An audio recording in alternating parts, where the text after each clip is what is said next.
applications. Maybe anti-phishing as it relates to security. But not whales and dolphins and that kind of thing. Actually, what I'll do in this presentation is give a perspective of where ICANN fits into the overall ecosystem, because like we mentioned briefly in the opening remarks, there are lots of different parts to this whole system, ecosystem. And as you'll see throughout the presentation, every organization has a role to play, but you need to understand these different roles in order to determine where you fit in. It's a little bit like university where in the first year, you're compelled to take all of these general subjects so that you get an understanding, of broad areas before you actually focus, on the area that you're really interested in. So when I started, for example, I could understand why they wanted me to do politics 101, and strategy 101. I had no interest in those topics, but I didn't understand at the time that it was important, even though you were not going to specialize topics, spend some time in history, geography, and all these things that you don't really have a liking for before you get into your technical stuff. So you have to go through a little bit of that.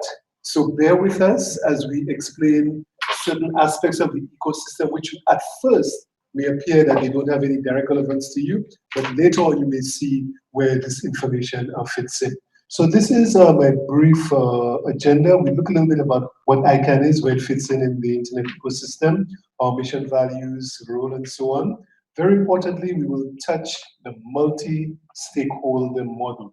You've heard Secretary General use that term, and I will also be using it frequently. And this is one of the pillars of the very Internet Forum that we are in here today, as well as the Global Internet Governance Forum. This whole issue of multi-stakeholderism, and I have some more goodies here. And when we get to that multi-stakeholder part, you can prepare yourself. There are 4 of them that I'm planning to give away when we talk about the model.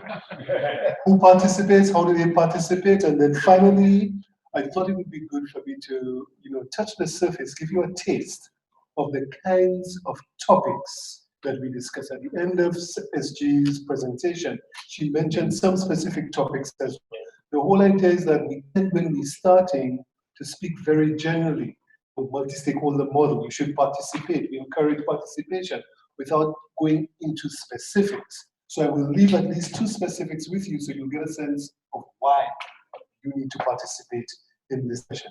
So what is ICANN, Internet Corporation for Assigned Names and Numbers? We focus on the names, numbers, and protocol parameters along with our partners. Very important. The theme of the IGF, building partnership for good internet governance. Everything that we are doing in this ecosystem revolves around partnership and collaboration. So what ICANN does, it does not do on its own. It does in collaboration with other organizations. And first of all, ICANN in the internet ecosystem works alongside other technical organizations who themselves are part of the internet ecosystem. On the numbers side, ICANN manages the number system, and we distribute numbers globally, but we do this through organizations that are referred to as regional internet registries. ICANN gives those RIRs, the numbers in blocks.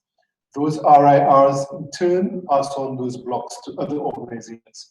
And the RIRs, the regional internet registries, cover the globe in sections. There's one covering Africa, there's one covering North America, Canada, and part of the Caribbean. There's one covering Latin America and the other part of the Caribbean, one covering Asia, and another one covering Europe. So ICANN works very closely with those regional internet registries, and ICANN also works closely with standards bodies, because everything that we do in order to be able to talk to each other has to conform to common standards. And you have organizations like the ISO, the International Organization for Standards, you have the Internet Engineering Task Force, the IEEE, and so on. When it comes to the names, www.facebook.com, www.ctu.int, www, what does it say on that banner? isoc.vc. So when it comes to all of those names, ICANN coordinates with domain name system operators. And we also coordinate with what are referred to as root server operators. When you type in, can anybody tell me what happens when you type in google.com into your browser? What happens when you type in google.com? I can tell you, but somebody has to get that. It sends you to Barbados? Good. It sends you to Google Barbados, and that upsets you, right? So maybe that's something you should be talking about at your Internet Governance Forum. Why is it that when you type in google.com, you end up in Barbados or St. Lucia or somewhere other than St. Vincent, Jamaica? It sometimes goes to google.vc. So what actually happens, partial answer, so I won't give this away. So you partly correct. So what happens is that there's a translation, you know, your local internet service provider does not necessarily know where to find Google's website. It doesn't know the IP address for Google's website. So it has to go higher up the chain. It has to go to a root server. So there's this whole system of root servers where when you type in a domain name, this thing gets converted, and then eventually you end up at the website that you want to get to. So there are all these technical partners that ICANN works with, but also other partners. And this is where you start getting a sense of the different types of roles that organizations have when it comes to the internet. So you have ICANN here. We know what ICANN deals with, names and numbers, but we work very closely with the Diplo Foundation for capacity building. We work with messaging, malware, and mobile anti-abuse network. Here's some of the things that we were talking about, anti-phishing. We try to help with security on the internet, and there are groups dealing with that. We work with regional internet governance forums, like the Caribbean Internet Governance Forum, and maybe I need to put another circle on here for National Internet Governance Forum as well. And we also work with the Global Internet Governance Forum and other international organizations like ISOC and the UN, which are well known. And when we get down to this level, what you find is that each of the organizations focus on one area. ICANN is going to focus on names and numbers. You'll never hear me talking anything related to, for example, I can say the word now just to say that I don't say anything about this officially, but you'll never hear ICANN talking about net neutrality. Why? Because that deals with issues of content. If we deal with the system of connecting devices on the internet, then ICANN can talk to you for the whole, ICANN talk to you for the whole thing of that. So each organization in this ecosystem has a different role. Part of your job is understanding what those specialized roles are of each of the organizations, so you can then see where you as an individual fit in, where your colleagues fit in, where other organizations fit in, where you need to go if you have a particular type of concern or a particular issue based on this whole ecosystem. So I cannot help you with every single internet problem, but I may be able to tell you, okay, well, you need to go to the CTU, or you need to go to ISOC, or you need to go to the anti-phishing working group, or something like that. But you need to understand the whole system to be able to know where you fit in. So ICANN is part of the internet ecosystem, but even within ICANN, there is an internal ecosystem made up of these three parts. This first circle at the top here, the community, is the multi-stakeholder community, the most important part of the internet ecosystem. So who can tell me some of the stakeholder groupings that are in the multi-stakeholder system? Okay. One. Tell me one. And say it so everybody can hear you. Okay. You have private sector. Private sector, stop. Some other stakeholders in the multi-stakeholder system? Close, but I'm not giving it away for that. What general grouping would an ISP fall into? Well, I'll give you one for business at the back there, because business is a different stakeholder group. So you can pass that back there. Coming back, you still have a chance for me what kind of grouping ISPs fall into. Businesses? Technical. No. Oh, okay. Even worse, Rox. I can't technical. You're planning to set up, so I'll give it to you. I have one more important one. NGOs? NGOs. Okay. NGOs. NGOs. You go there anything. There's one that starts with G.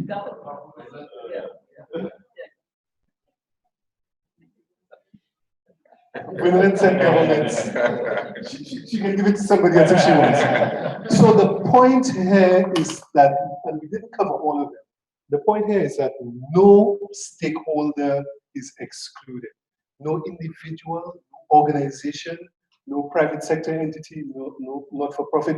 Everyone is included. Why? Because everybody uses the internet. Every business is connected to the internet. Everybody uses that for emails, for instant messages, and so on. And the whole idea is that all of these stakeholders in the ICANN ecosystem have a voice. Also, when it comes to this Internet Governance Forum, the idea is that it should be all inclusive. You cannot solve the problem of net neutrality, for example, by only having the ISPs in the room. You cannot solve that problem by only having the businesses in the room. You cannot solve it by having every single member of government alone in the room. It must be a multi-stakeholder approach where the entire community is represented so you can get the diverse views of all of the different parts of the community. I'll give you an example. I mean, there's a lot of debate, for example, in forums like Canto, which used to stand for the Caribbean Network, or Caribbean Association of Network National Telecoms Operators. There's a lot of discussion in the topic of OTTs, over-the-top services. Okay, on the one hand, you have the telcos who are saying, no, we shouldn't allow over-the-top services. And on the other hand, you have the end users saying, well, no, we love WhatsApp. Right? And then you have government saying, well, some ministers saying in one position, other ministers giving another position. You cannot address that type of issue by just having one of the stakeholder groups in the room. Everybody has to be present, so you can hear the view of the end user, you can hear the view of the telco, you can hear the view of the government. And this is why this multi-stakeholder approach is important, not only with ICANN, but also with regard to dealing with national issues of Internet Governance Forum. So you have the multi-stakeholder community in ICANN, which develops policy, gives it to the board of ICANN for final approval. And once the board approves this policy, then it comes over to us, the ICANN staff, the ICANN organization, for implementation. And that's how the ICANN ecosystem works. And from this perspective, you have what we call supporting organizations representing the numbers community and representing the names community. We have two types of names: generic names, .coms, .orgs, .hotels, .cars, and you have the country code names, .vc, .lc, .db, and so on. So those groupings develop policy first by identifying issues, giving an issue report, initiating what we call a PDP, a policy development process. And then once that process has started, there's a call for these famous volunteers. These persons like yourself from the community who have day jobs, who have families, who sometimes have more than one day job. So there's a call for these people to add another job, to their lives where they actually contribute to policy development. The community is consulted, and then eventually the board gets a draft policy document where it makes a decision, and then the policy is given over to the ICANN staff for implementation. That's how it works in a nutshell. And then you have the advisory bodies, one advisory body representing users, one advisory body representing governments, another one representing the root server operators, and one representing security. So each of these are avenues or routes through which your voice can be heard on a particular policy that affects the internet unique identifiers. If you are an ISP, you might go through a technical route. If you are a representative of a national government, and ICANN is planning to allow, for example, country names in the domain name system, then your government representative, as St. Vincent will soon have one in the governmental advisory committee, will stand up in the gap and say, well, St. Vincent doesn't think that this is a very good idea, and we have our other 14, colleagues from representing other Caribbean governments, including the CTU, who are all here to say in the ICANN forum that this is a bad idea. If we are not present to let our concerns be heard in these global forums, guess what's going to happen? Others who are there will vote on topics that may affect us negatively because we did not stand up to say this is going to affect us negatively or this is what we would like. And this is why it's important to participate. So ICANN for the end user means that you have DNS, a domain name system that converts names to numbers. It means that you can participate in an open and transparent way in policy development. It means that ICANN staff will be here to try to help you develop a very vibrant and diverse community. And also, we have the country code, top-level domain names that you can use, and also the generic ones. Now, I'm happy to pause and take questions as we go along. Rudy was doing backflips, so. I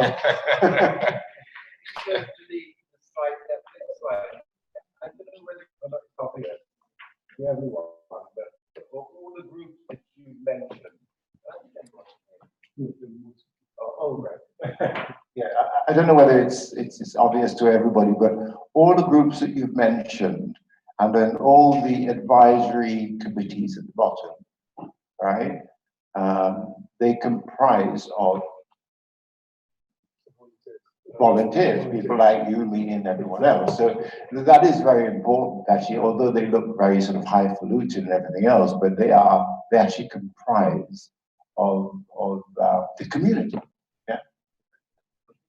That is a very important point that Rudy was making. So that circle that I had, that yellow circle at the top representing the multi-stakeholder community, that includes all of these groups here. The government reps, the end users, security folk, technical folk, folk dealing with generic top-level domains, country code domains, and people dealing with numbers. So all of this community here has nothing to do with me. I just work for ICANN. I work for you. You're the one who decides what my job is going to entail. So you need to participate and make sure that I have interesting work to do. And all the other 400 ICANN staff members. So that's what we're here to do. We're here to facilitate and help you do what's good for your country in terms of policies surrounding the internet. This particular slide deals more with the numbers, and just as you have the ICANN ecosystem and you have the broader internet ecosystem, this is another subsystem that deals with IP addresses. Now, I only have one more of these. Should I give it away now, or should I save it for later? I'll leave it here. No, I'll give it away now. So, how many IP addresses are there in IPv6?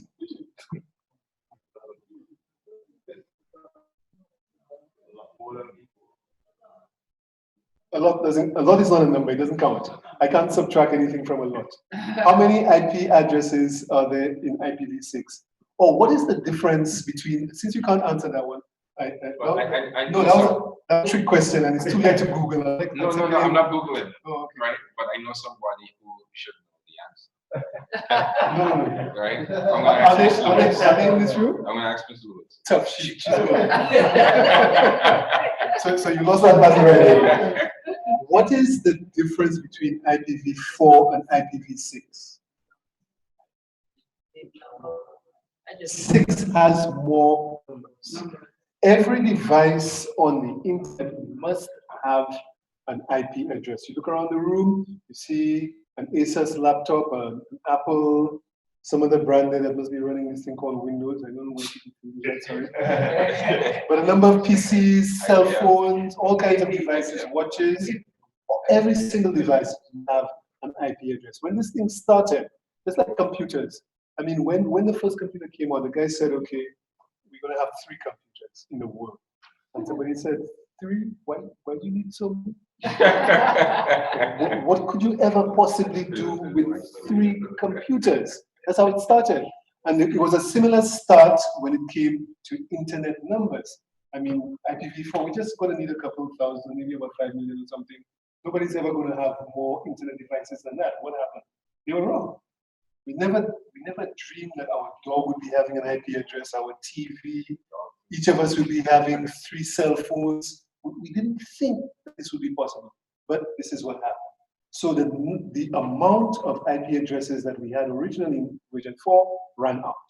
So this new system was defined which has 340 undecillion IP addresses. And then if you can tell me the number of zeros in an undecillion, I'll still give this to you, but it might take a while. Somebody knows.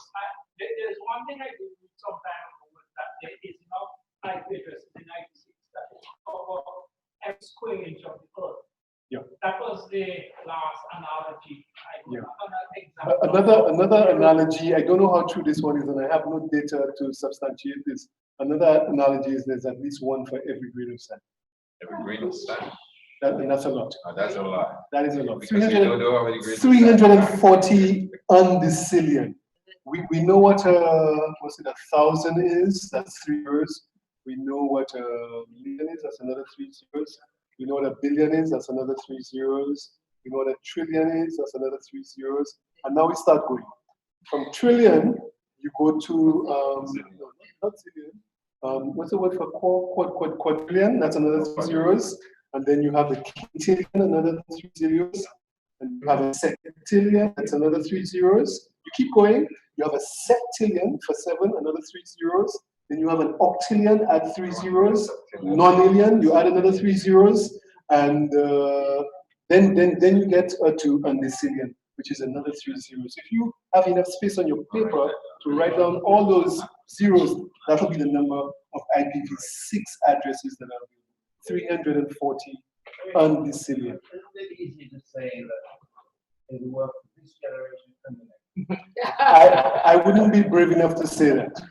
Okay, because all you have to do is say something like, okay, we found a way to give every blood cell in the body an IP address for medical purposes. And next thing you know, you start running out of addresses again. So I'm not going to be the one to tell you how we're going to have, those addresses for, but I can tell you for now, it meets our needs at least for a few years. But the idea is that these organizations are the ones which hand out these IP addresses to regions. ARIN for North America, Canada, and part of the Caribbean, and LATNIC for Latin America and part of the Caribbean, Africa, and so on. And there are still, for example, a few IPv4 addresses left. I shouldn't be saying that because I want you all to use IPv6. But the question is, who gets those IPv4 addresses? Is it the ICANN staff who decide? No, you are the ones who decide. Because you participate in ARIN and LATNIC policy development. I think Roxanne is an ARIN fellow as well. So they have similar policy development processes, bottoms up, multi-stakeholder, where you as individuals, as an ISP, you can go to an ARIN meeting and say, well, you feel the policy should change. And I'm from Digicel, or I'm from Cable and Wires, I'm from Lime, and you should allow to have more IP addresses so we can do more technical work. And you can go to these meetings and participate and simply say so. And you can get your friends to go with you, tell them you'll go from Lime. When Digicel is having an effect. Digicel had something here last week, right? And the amount of Digicel people who were there, you bring your crew. So when you go to these global meetings, you can bring your crew, Caribbean crew, and influence global policy in a way that affects your territory, your region positively. So we already said all of this stuff. We coordinate the names and numbers. You participate in policy. Very important for ICANN is that we focus our work using these core values, preserving the stability, security, and resiliency of the domain name system. So you will not typically hear ICANN staff talking generally about cybersecurity. Although we are very interested in the stability, security, and resiliency of the domain name system, but you will hear us talking a lot about DNS security, because that is our focus area. So when ISOC, for example, has a cybersecurity event, I'll sit in the back of the room until it's time to talk about DNS security, and then I'll come and give my presentation. You wouldn't hear me much talk about other aspects, because those aspects are outside the remit of this particular organization in the ecosystem. So ICANN doesn't do everything, ISOC doesn't do everything, ARIN doesn't do everything, but each of these organizations has a specific role that they play in the whole internet ecosystem. And we employ open and transparent bottoms-up processes, which is a little bit different to typically what the world has been accustomed to in the telecoms arena. Typically in telecoms, and Bernadette would be able to tell you this, things would go top-down. The governments of the different regions would meet and decide on telecoms policy, and then it would eventually get to the end user. But in the internet ecosystem, and in IGFs and in ICANN, typically it's bottoms up. You at the bottom of the, and bottom in no negative or derogatory term, just in terms of the layout and look, you are the ones who decide what issues you're going to be talking about. We saw the policy development process. The first thing that will happen in the policy development process is you will say, okay, this is an issue that's affecting me in St. Vincent. I think we should have a policy on it. Let's get a working group of volunteers to make an issue report. The issue report comes, and then you have a call for volunteers to work on a policy development process. It's not that the head of ICANN or the head of the government or the prime minister decided that this was an issue that we needed a policy on. It was you, the stakeholders from the bottom, who decided what the policy is to be discussed. And this is what we're talking about here, the multi-stakeholder model. So in ICANN, we have SOs and ACs. We speak in acronyms. Eventually, you get to understand them. Supporting organizations and advisory committees. And these, the multi-stakeholder community is made up, like we said, of volunteers based on an open collection of global stakeholders. Here at this St. Vincent IGF, we have a multi-stakeholder grouping. I can see we have government, we have private sector, we have FinLec, we have more government over there. ITSD, that's government again. We have FinLec at the back, private. My friend at the front is private. We have civil society, people, not-for-profits, and so on. We have a technical community. This is a multi-stakeholder grouping. You represent diverse backgrounds. This is what you need in your internet governance forum. Please continue when you have your meetings like this to have this diverse representation, because it is only by having the government here, the private sector here, the technical community, the not-for-profits, that you can truly reflect the needs and the interests of everybody in your community. Last week you had the ICT week, and at the launching I had a chat with your Minister for Telecoms, Honorable Camilo Gonzalez, and he indicated to me face-to-face that his government supports these kinds of initiatives. So you have no excuse. Okay, you have your minister and you have the cabinet behind these initiatives. So it's for you now to step up to the plate and do, your part. So we've gone through this already, and everybody's represented: numbers communities, CCTLDs, generic names, the governments, the roots, and security. So how can you participate in what happens at ICANN? ICANN has 3 meetings per year. We just had a meeting 2 weeks ago in San Juan, Puerto Rico, and the next meeting is going to be on the 25th of June in Panama. I think there's an ARIN meeting coming up next week in Miami. I know there's somebody from St. Vincent who's a fellow. Who's the person? You know one who's going? Yeah. So we may be on the same flight. We'll hang out when we get up there. Right? But the whole idea is that one of the ways to participate is by physically going to these meetings. Not everybody can go physically.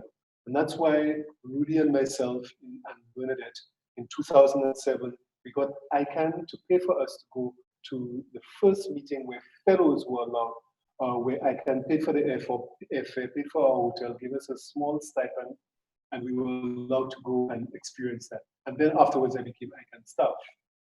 The meeting before that meeting was in Abu Dhabi, and this lady sitting right here got the opportunity to go to Abu Dhabi, to go to that ICANN meeting, and my company, which did not pay for me to go to Abu Dhabi, sent Roxanne to that meeting. So this is what can happen with the fellowship program. But by going to that meeting, I guarantee you that Rudy and Bernadette and Roxanne, definitely, we have a much better understanding of what this whole multi-stakeholder community is and how it actually functions. And sometimes people laugh when I say this, but going to an ICANN meeting is like going to Carnival. From the perspective that, first of all, you have to prepare yourself. When Carnival is coming, when we go to the gym, all right? We take care of our hair, we prepare ourselves, we study, right? We know all the dance moves and everything. But for an ICANN meeting, you have to be fit, because there are like 13 parallel tracks going on at the same time, and you're literally running from room to room. Okay, so you just left a government meeting, you want to go to a technical meeting, and you work hard for the whole day at these meetings, And believe you me, you are expected also from 6 o'clock to play hard at all the social events.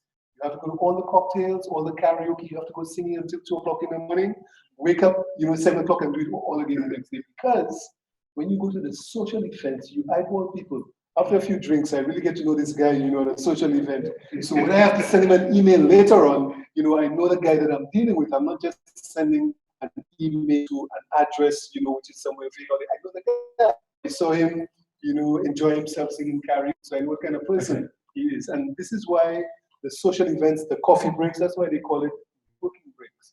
Always go to the lunch, always go to the coffee break, always go to the social. If there's a talk, 5 of you from the region, stick together, people you've never met. Because when you're developing policy, you have to negotiate, you have to give or take. And you need to know the kinds of people that you're dealing with in order to be able to negotiate properly with them. You can at these public meetings and attend remotely. And very importantly, this orange square right here, attend events in your region. When Roxanne sends you another email that says that the Internet Society chapter is having a capacity building on cybersecurity, go to the event. Tell them, look, the last time we had an event, there were some empty chairs. This time, we want them to bring additional chairs into the room because this is important. Go to your local events because this is where it starts. This is why I really applaud what's happening in the Internet Governance Forum because it's a local event. It's where you get a chance to talk about your local issues. Now, who participates? We already spoke about this. Businesses know that the internet is important for the reason, so they participate. If any business organization in here says yes to any of the questions, then they definitely should be participating in these fora. You will get these slides afterwards. It's open to everyone, and the decisions that are taken in global fora affect local businesses. So don't think that, these guys, they went to Abu Dhabi and they had this meeting and they took decisions and this is not going to affect. It will affect you. For example, there's something called GDPR. GDPR, what does that stand for? GDPR, okay, nobody answered in the specified time. Put it back. General Data Protection Regulation. And in very simple terms, it's something that's happening in Europe, where the Europeans are putting some rules into place which have to be complied with by any organization which is keeping data for European citizens. So what this means is that if you're an ISP and you're using some kind of cloud service which is based somewhere in Europe, you'll be forced to comply with that data protection regulation. And you can't just take personal information and do with it as you choose, because there will be severe fines. And this actually goes into effect by the end of May. By a show of hands, how many people in here are familiar with what's happening with GDPR? 1%, Reberi and Rudy. You all should be, because it may affect you in some way, shape, or form. And this is why you need to pay attention to what's happening in the global forum. So the fellowships are very important, and typically that's a term that you will hear with several of these organizations in the internet ecosystem, ICANN, ISOC for the IETF, ARIN, and LACNIC. We want you to participate. We want to see the ISPs in the room. We want to see academia in the room. We want to see private sector in the room. We want governments to be represented. So what do? We spend money to try to get you interested. It's like a child and a child eating vegetables and greens. The child doesn't like the taste of this, callaloo and all these lettuce and all these kind of things. It's not as interesting as a hamburger or something else. So you literally have to encourage and bribe the child to eat the vegetables, even though the vegetables are good for the child. So it's not exactly the same thing. I think you have an appreciation of how important this is, but at the same time, the organizations are trying to do their best to encourage you to participate. Okay, Roxanne, you want to go to Abu Dhabi? I'll send you, okay, to the ICANN meeting. There's an ICANN meeting coming up in Barcelona. Okay, just with Spanish, what do? We'll have interpretation in the 8 UN languages and Portuguese, so that even though the meeting is in Barcelona, you would not have a problem participating. So with the fellowship program for these 3 meetings, you can apply to attend any one of those meetings. And if you are successful, ICANN or ARIN or LACNIC will pay for your transportation, your flights, and your accommodation to attend the meeting, and you'll get a small stipend. You have to make a good case. If you just tell me that, okay, I want to go to Abu Dhabi and ride camels, and still the palaces, sending you. All right, you have to tell me something like, well, I work with a private company, which is an internet service provider, or I have a not-for-profit, and we're very interested, in these issues. And we went to the ICANN website, and we saw this GDPR thing, and we want to have some capacity building sessions. So you make a case. All right, you can also say that you attended the St. Vincent IGF, organized by the local chapter. And if you send me an email and I remember that you were here, I can put in a good word for you to make your case stronger. I don't make the final case, but I can make your case stronger. Okay? I can say, yes, it's true. Rudy was in the room. Rudy did actually attend the IGF. All right? So the whole idea is that we really want you to participate. And don't worry. I mean, I've said this before. Roxanne has heard this. You're not going to understand everything the first time. And I've given this story in St. Vincent already. The first time, I walked into one of the sessions at ICANN. I heard somebody stand up and say, well, the CCSO is considering a PDP on IBNs and they need to discuss it with the GAC and the ESAC. So I know they have translation. So I immediately went to the back of the room and I picked up the headphones because these people could not have been speaking English. Okay, there was not one I understood the all right? But the truth is they were actually speaking English. But because it was my first time, it took a little while for me to learn and understand what they were saying. So we understand this. So even if you get one fellowship to an ICANN meeting, you will be allowed to go to a second one and a third one. But by the time you hit the third one, we expect you to come back home and start mobilizing. Join, the ISOC chapter, start doing things. Do something in your school, do something in your organization, do something with the Chamber of Commerce if you're from the business sector. Do something, with academia. So the idea is that there are opportunities to participate, and if you show some interest, we can guide you in how to take advantage of some of these opportunities. So I know I've been going on for a while. I'm trying to finish quickly. You can prepare yourself before you go to the meetings by taking a lot of these online courses, learn.icann.org. And if you just go to the ICANN website, icann.org, in the top right-hand corner, there's a search box. Anything you said in here, any acronym, you just type it in. And typically there are videos, there's definitely text explanations where you can get an understanding of what it's all about.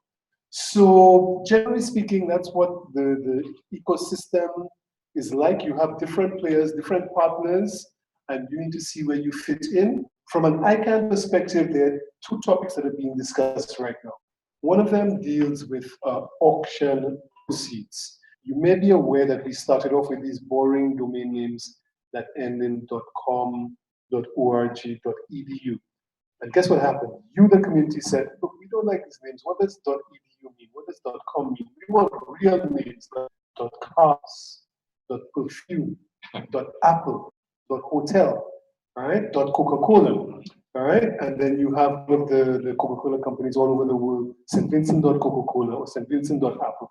So the community decided that there should be a new set of generic top-level domains. It went through the policy development process. The community was consulted, the board agreed, and there were these new GTLDs. But guess what happens? I want to have a domain called .rum, because I know I have the best rum in St. Lucia. You also from St. Vincent have the mistaken notion that St. Vincent has good rum as well. So you want to have .rum for your domain name. No, sorry. Guys are really throw things at me. So there's contention. Both of us want the same name. So ICANN staff does not decide. The community came up with a mechanism called the auctions, where there's an auction of last resort, and then if his pockets are deeper than mine, he gets .rum. Not because the St. Vincent rum necessarily is better than some of the other rums around me. But the idea is that all of this money is collected from the auctions. ICANN staff put that money in a separate bank account.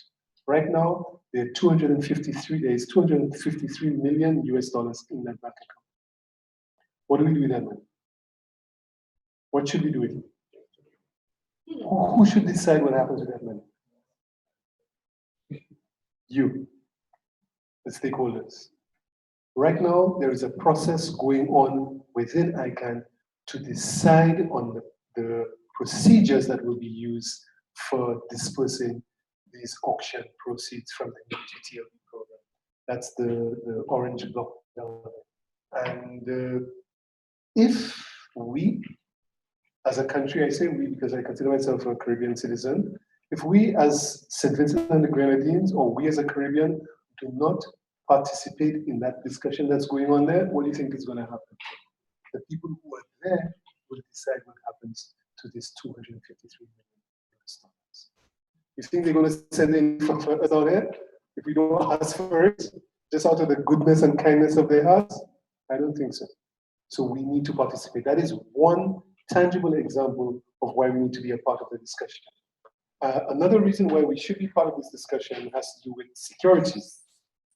We want to move to using payment platforms. So when Minister Gonzalez made his presentation, he lamented the fact that it's the exception and not the norm that you can use plastic in St. Vincent and the Grenadines. Before he said that, I had that experience. When I travel, you know, if I go, you know, Los Angeles or even so far away, and I take a taxi, I can swipe my credit card in the taxi. I mean, I expect that when I go into any one of the shops to buy anything that I will use a card.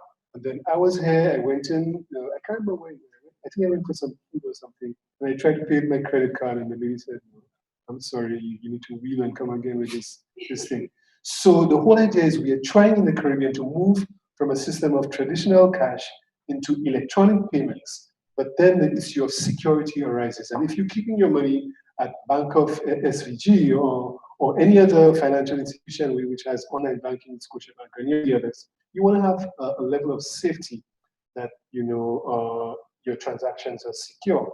Now, DNSSEC is a technology that ICANN came up with to add a lot of security to the domain name system. When you type in Bank of SVG, .vc, if that is the address, that has to get translated to an IP address. And the bad guys have figured out a way in that translation process to jump in and do a man-in-the-middle attack, so that when you think you're going to your bank, you're going to a hacker's website. And then next thing you know, you give the hacker your username and your password, and you go back and you check your account and you realize that you're broke. If it's me who checks my account, then that's a normal situation because I'm usually broke anyway. So it's not a big problem. But if Andre Bailey over there goes and he realizes that his millions are down to just, you know, a few cents, and that's a big problem. Okay, he's laughing. I don't know why he's laughing, but but the idea is that DNSSEC is something that your ISPs have a role to play in deploying. And I spoke to them already. You need to ask your ISPs, have you deployed DNSSEC so that my online transactions can be safer? And if they tell you they're not sure, you send them to do their homework. I know they're listening to me right now. I already spoke to them and I told them you'll be coming. As a national community, you can mobilize. Go to the ISPs and say, look, this technology can help us be safer. You need to deploy it. You can go to your government representatives and say, well, you need to consider some sort of policy, you know, that deals with this issue of security. It's something that you can discuss at your national IGF, which will affect you directly in Trinidad and Tobago. Not Trinidad and Tobago, yeah, they have that same problem in Trinidad. So I'm not going to explain all of this, but basically a man-in-the-middle attack is an attack where you think you're going to your bank, but you're in truth going to a hacker's website. You give your username and password, he harvests it, and then all of a sudden thousands of accounts are compromised. With DNSSEC, there's less of a likelihood that that will actually happen. But I ask a question? Yeah, sure. Well, actually someone online is asking. I suspect that the ICF, not ICANN, came up with DNSSEC. Am I wrong? Okay, well,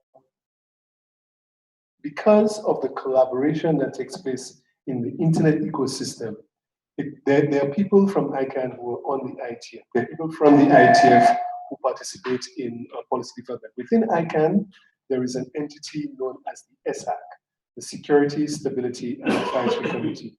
So it could be that maybe the origin of DNSSEC started in the IETF. It could be that it started in the SAC. As I stand here before you, I can't precisely, without a grain of doubt, give you the exact answer. It could have been anyone, but you would understand that because of the nature of how things operate, it could have been any of those two organizations. And I guess you can always Google it and see who actually came up with it, but it is a technology that definitely is being promoted by ICANN to everyone. So we don't really care that much where it came from, but we know that our SAC has reviewed that technology and is promoting it as a way to make the online transactions more secure, particularly as it relates to the DNS. So ICANN is charged with the responsibility of managing the domain name system. We've signed the root of the DNS system with a particular key. For deploying DNSSEC along the chain, everybody has a job to do. The ISPs have to allow DNSSEC traffic to pass. So I would focus a little bit more on what we need to do to deploy this technology to ensure that we are safer in terms of using the online transactions. So thank you very much for being so attentive. I still have one of these left. Maybe during the course of the day, we'll give a few more questions. Yeah, sure, I'll take questions. No, you can't have this unless you answer a question. What I'm about to ask, you mentioned that we should approach our service providers to see how they can implement it. But is there anything that we can do from the consumer side to ensure that we are secure? Okay, so for DNSSEC to work, there are several entities who have to do their job, because DNSSEC is adding authentication to that process of asking for the IP address for a domain name. bankofstvincent.com. If my computer needs to go to that website, I need to do the IP address. I need to know the IP address. So I ask, what is the IP address for Bank of St. Vincent? And you're going to give me an answer. If before you give me that answer, somebody else jumps in, he's the hacker, and he says Bank of St. Vincent is x.x.x.x, and I go to his website and I get hacked. So instead of just accepting his answer, I want to have a way of authenticating. Who are you? Is your certificate signed? Is your information correct? Are you really legitimate? You have that authentication system, which is DNSSEC. For that authentication system to be set to work, ICANN has to sign the root, put some credentials on there. Your ISP has to allow the traffic to pass. Your web hosting company must have a certificate on there to indicate that, yes, my website is legitimate. And your browser also on its end, has certain things to do to ensure that it understands DNSSEC traffic. If any one of those pieces is not in place, the entire system falls down. So forget that ICANN has signed the root. Forget that the browser is working properly. If your ISP is not allowing DNSSEC traffic to pass, or is not doing the authentication, the call and response, checking this guy out, okay, he says that this is the IP address. Is it really the IP address? If your ISP is not doing that, then regardless of what you do as an end user, the whole system falls down. So yes, there's certain things that you can do as a Bank of St. Vincent. You insist that the person you're buying their domain name from is running DNSSEC. In the case of St. Vincent and the Grenadines, your .vc, I can tell you, is with DNSSEC. So you are actually safer if you use a domain name that ends in .vc than you may be if you use one of the domain names that ends in .com. Why? Because not all .com operators have deployed DNSSEC. Your .vc has deployed DNSSEC. So that's a plugin there for anybody who's selling .vc domain names. This guy sitting over there. Okay, thank you very much. All right, we thank you very much, Mr. Daniels. Put your hands together for that very informative presentation on the ecosystem, or understanding rather the internet ecosystem. And now I know it's not just about the birds and bees, the foliage, the other things of the forest. We're going to move swiftly along as we bring